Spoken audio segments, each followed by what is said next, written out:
Hey everyone, Sam Davidson here with MEA Worldwide, and I am sitting with Matthew Allen, who plays a very pivotal role on the newest season of Castle Rock on Hulu. Thanks for coming. No, thanks for having me. So I was telling you, I think I was having some nightmares last night. Yeah, you said you've seen a few episodes. Seen the first 5 episodes. Okay. Obviously, Stephen King is such a legendary icon, not only in literature, but in popular culture. Tell me a little bit about landing this role and how you did your research for it.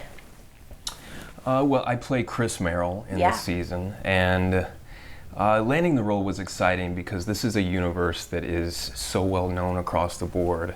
Just the chance to kind of get to play in that world was pretty exciting. I mean, the Stephen King world is so huge, and the merging of these worlds that we're introduced to in season 2 is just really fascinating how the season progresses with that world. Well, speaking of the merging of worlds, so in a way, I mean, this is an anthology series, so we had the first season, which is separate from the second season. But I hear there may be some Easter eggs along the way that kind of tie the two together. Are there actually Easter eggs that people can figure out, or is that just kind of a myth? No, I think the big fans will definitely find the Easter eggs this season. I think there's a chance that, it is a freestanding season where, it's new stories, new characters. But I think there's a chance that we might, for those really committed fans might see some connections between season 1 and 2. But for the avid Stephen King readers, I think you'll see quite a few little shout outs to, different stories and different characters throughout the season. So the Merrill family is very famous within the Stephen King culture. Yes. However, your character was not in any books or movies. Your brother was. Yes. So what did you base who you were being off of? I mean, did they kind of explain to you exactly who you were, or did you reference another character? Well, I play the brother to Ace Merrill, which is also one of the infamous characters in the Stephen King world. And so, based on his backstory and then the Merrill family, their backstory of kind of being the family that's, anchored in Castle Rock and kind of the crime family that everyone knows. I think with that kind of background and with a brother like that and a father like that, there's definitely a lot to go by. But the fascinating part about about having a character that wasn't in the Stephen King world is that I could, kind of take different parts from that world, but actually still create a character from scratch. So that part was very exciting. Yeah, I mean, that must have been really fun because, of course, your counterpart, your brother, he is a Kiefer Sutherland to live up to, right? I mean, it's an intense character that Paul does amazing work with, but to play off of that and to kind of create my own way was very cool. Tell me a little bit about how this season of the show straddles the line between reality, supernatural, what's going on psychologically with these characters. That's a great question. I think that's one of the beautiful things about Stephen King is he writes these very real characters, but he puts them in these very unreal, circumstances where anything is possible. So I think, I think the supernatural, and I think the, all of the, those kind of elements to the story, I think can make it even more interesting and surprising because you never know what's going to happen, and that's as someone being a part of the show as well, that was exciting for me, is not really knowing when things might happen or where we might go or what would happen in the next script. So anything can happen is kind of fun to work with, for sure. And so one of the characters that you've played before that I'm familiar with is your character in 13 Reasons Why. You are very good at playing a bad guy. However, compared to the other characters in this series, you are better. You're better. A nicer guy, right? Like, better is a good word. Yeah. Yeah. I mean, was that kind of an interesting change for you? It was. It really was because, a character like 13 Reasons,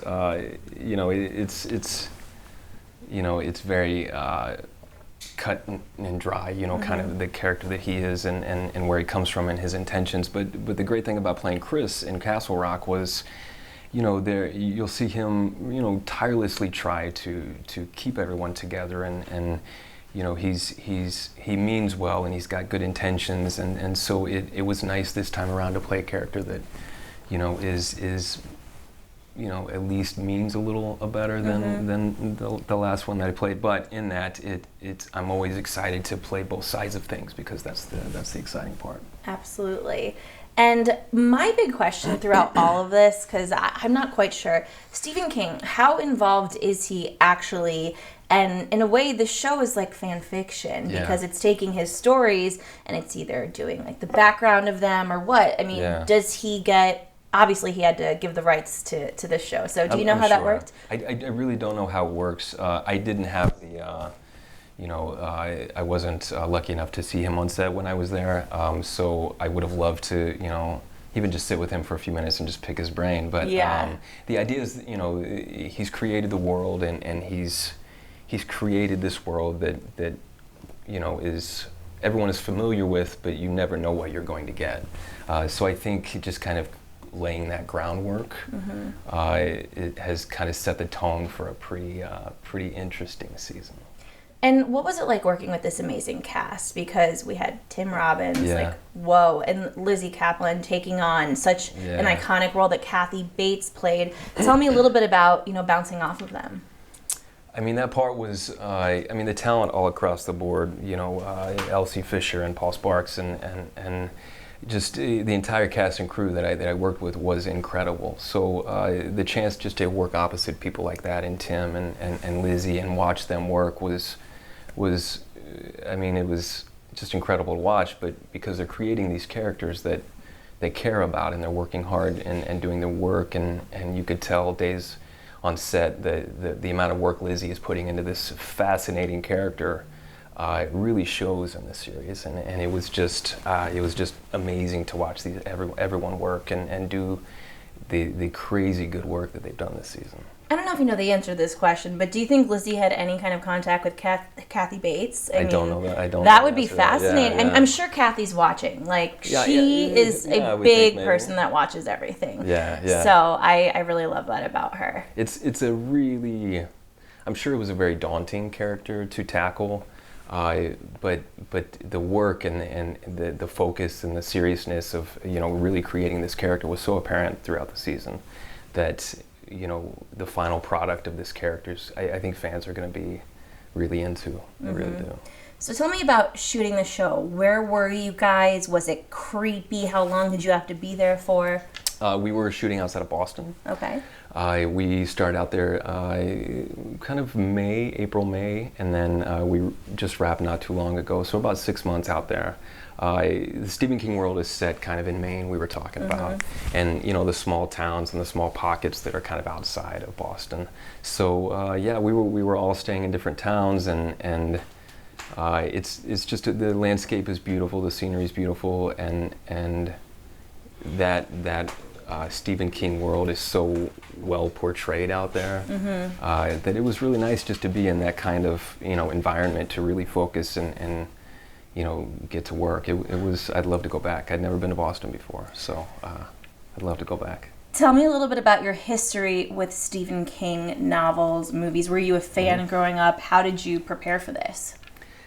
I think Stephen King is everyone has read Stephen King. He's a staple when it comes to literature, and for me, he opened up the door to kind of the horror movie or the horror book genre. I read Pet Sematary when I was maybe 12 or 13, and I think I was a little too young to read it at the time because it stayed with me a long time. Oh that will stay with you. So, but because it opened the door to that world, I've read countless books since. But I think that was the one to this day, just created this these fascinating characters and put them in this really just, abnormal situation, and I'll never forget kind of the way that feels when you finish a book that's just that good and sticks with you for so long. And I think Stephen King books they do that, yeah.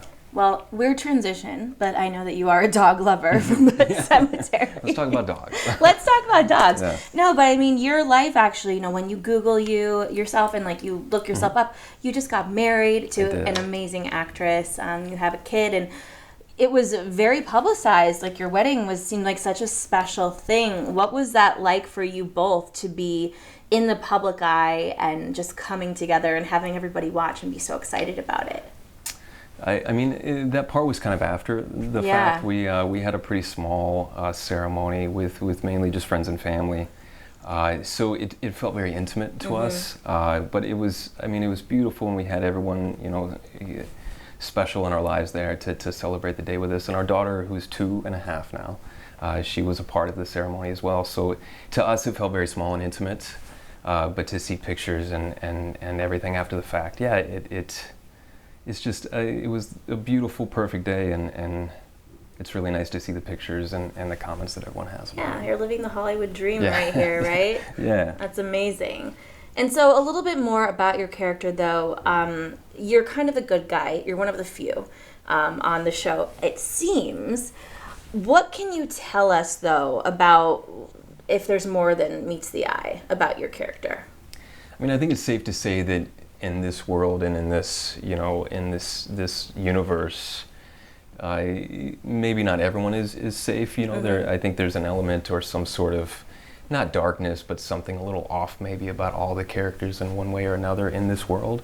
And it's what makes them fascinating, but it's also what makes them real in some ways.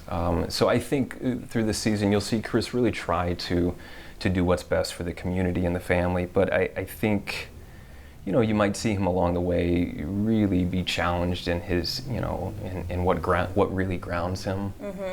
I think that's the best I can say about it. And so the show premieres very soon, obviously. October 23rd. October 23rd on Hulu. Yes. What are you hoping fans take away from the second season that they might not have gotten a lot of in the first one? I mean, I love the first season. I think they're different seasons, but I think fans will probably see this season just starts right out the gate. It's an intense season. Each episode is it's a roller coaster ride from start to finish. So I think fans will really enjoy how it just takes off right out the gate, and it's hard to catch your breath. Yeah. Well, any other future projects that you have coming up that you would like to plug, or aspirations for future projects? I'll put it out there to the world.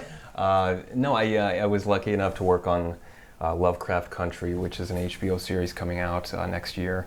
I worked on the first episode of that, and it is it follows a man looking for his father in the 50s, but it has a Lovecraftian kind of element to it. So I'm very excited about that.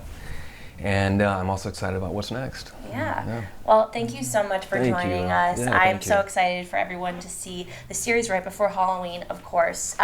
Make sure to tune in to Castle Rock Season 2 on October 23rd, and we will see you next time. Thank you. Bye, guys.